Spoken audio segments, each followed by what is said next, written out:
धातु कार्बोनेट और धातु बाइकार्बोनेट के साथ अम्लों की क्रिया जब होती है तो लवण, कार्बन डाइऑक्साइड और जल बनता है। क्षार धातु कार्बोनेट और धातु बाइकार्बोनेट के साथ कोई क्रिया नहीं देते, जैसे HCl plus Na2CO3 is equal to NaCl plus CO2 plus H2O। It means कि जब हाइड्रोक्लोरिक अम्ल सोडियम कार्बोनेट के साथ क्रिया करता है तो सोडियम क्लोराइड, कार्बन डाइऑक्साइड और जल बनता है। इसी तरह जब hydrogen chloride HCl NaHCO3 sodium bicarbonate के साथ क्रिया करता है तब भी NaCl, कार्बन डाइऑक्साइड और जल बनता है। यहाँ जो NaCl है ये लवण या सॉल्ट है। इस क्रिया में जो कार्बन डाइऑक्साइड गैस निकल रही है इससे हम चूने के पानी का टेस्ट कर सकते हैं या लाइम वाटर टेस्ट इसे कहते हैं। इसमें जो गैस निकल रही है वह कार्बन डाइऑक्साइड को चूने के पानी में प्रवाहित करने पर चूने का पानी दूधिया हो जाता है। चूने के पानी का सूत्र है CaOH whole twice. CaOH whole twice को जब कार्बन डाइऑक्साइड इसमें प्रवाहित कर रहे हैं तो CaCO3 कैल्शियम कार्बोनेट का सफ़ेद अवक्षेप मिलता है और साथ में पानी बनता है। ये चूने का पानी दूधिया इसी कैल्शियम कार्बोनेट के बनने के कारण होता है। इसे हम लाइम वाटर टेस्ट या चूने के पानी का टेस्ट करते हैं। और अधिक मात्रा में अगर हम कार्बन डाइऑक्साइड प्रवाहित करते हैं तो यह अवक्षेप जो है वो जल में घुलनशील हो जाता है और जो चूने का पानी दूधिया हुआ था वह गायब हो जाता है, उसका रंग गायब हो जाता है।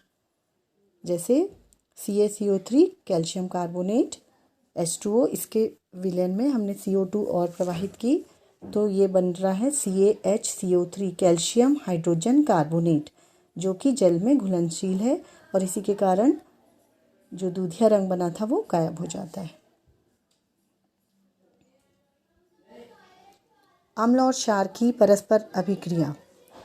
अम्ल और क्षार जब आपस में परस्पर अभिक्रिया करते हैं तो उदासीनीकरण की क्रिया होती है और लवण और जल बनता है, क्योंकि अम्ल क्षार के प्रभाव को और क्षार अम्ल के प्रभाव को समाप्त कर देते हैं।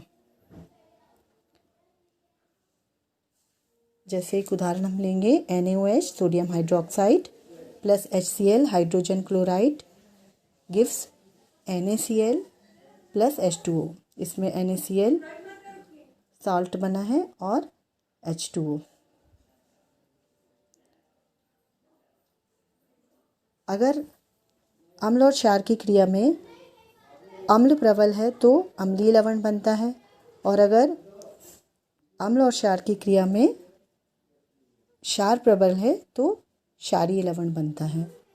अगर दोनों प्रबल हैं तो उदासीन लवण बनता है और अगर अम्ल और क्षार दोनों दुर्बल हैं तब भी उदासीन लवण बनता है।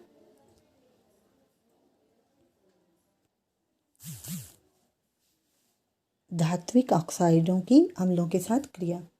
धात्विक ऑक्साइड धातु के साथ ऑक्साइड जैसे CuO, ये कॉपर ऑक्साइड है। अगर MgO लेंगे तो वह मैग्नीशियम ऑक्साइड होगा। धात्विक ऑक्साइड जब अम्ल के साथ क्रिया करते हैं तब भी लवण और जल बनाते हैं। जैसे CuO plus twice HCl gives CuCl2 plus H2O। मतलब कॉपर क्लोराइड के बनने से विलयन का रंग नीला हो जाता है। धात्विक ऑक्साइड की प्रकृति क्षारीय होती है क्योंकि वो अम्ल के साथ क्रिया करके जल और लवण बनाते हैं। ये CuO MgO धात्विक ऑक्साइड है। धात्विक ऑक्साइड की क्षार के साथ क्रिया अधात्विक ऑक्साइडों की क्षार के साथ क्रिया। अधात्विक ऑक्साइड जब क्षार के साथ क्रिया करते हैं तब लवण और जल बनाते हैं। जैसे कार्बन डाइऑक्साइड, ये अधात्विक ऑक्साइड है। जब इसकी हम चूने के पानी यानी कैल्शियम हाइड्रोक्साइड के साथ क्रिया करा रहे हैं तो यह कैल्शियम कार्बोनेट और जल बना रहा है। अधात्विक ऑक्साइड प्रकृति में अम्लीय होते हैं।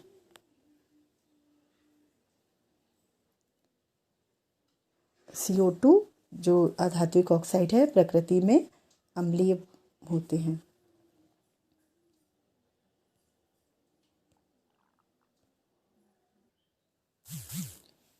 जलीय विलयन में अम्ल और क्षारक। जब अम्ल और क्षार को जल में घोला जाता है तो जो अम्ल होते हैं वो H+ आयन यानी हाइड्रोजन आयन उत्पन्न करते हैं और जल में वह हाइड्रोनियम आयन के रूप में पाए जाते हैं। H2O के साथ जब H+ जुड़ जाता है तो H3O को हम हाइड्रोनियम आयन कहते हैं। जल की उपस्थिति में क्षार जो हैं वो OH- यानी हाइड्रोक्सिल आयन उत्पन्न करते हैं। NaOH को जब हमने जल में घोला तो Na+ अलग हो गया, OH- अलग हो गया। सभी क्षार जल में घुलनशील नहीं होते हैं।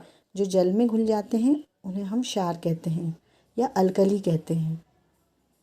सभी क्षार क्षारक होते हैं परंतु सभी क्षारक क्षार नहीं होते, मतलब सभी क्षारीय प्रकृति तो रखते हैं लेकिन सभी जल में नहीं घुलते हैं।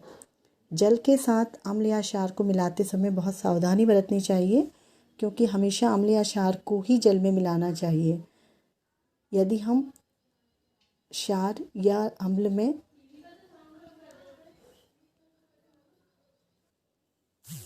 अम्ल या क्षार में अगर हम जल डालते हैं तो ये ऊष्माक्षेपी अभिक्रिया होती है और इससे नुकसान हो सकता है, हाथ जल सकता है क्योंकि इसमें बहुत तीव्रता से ऊष्मा निकलती है। इसलिए हम जल में ही हिलाते हुए अम्ल और क्षार को मिलाते हैं। सांद्र अम्ल में जल मिलाने से उत्पन्न हुई ऊष्मा के कारण मिश्रण अचानक से बाहर आ सकता है और जल सकते हैं। इसलिए अत्यधिक स्थानीय ताप के कारण कांच का जो पात्र है वो टूट भी सकता है। इसीलिए हमें हमेशा जल में अम्ल या क्षार मिलाना चाहिए। अम्ल क्षार की अभिक्रिया को हम इस दिए हुए टेबल के माध्यम से भी एक नज़र में देख सकते हैं और अभी तक हमने जो पढ़ा उसको हम रिवाइज कर सकते हैं।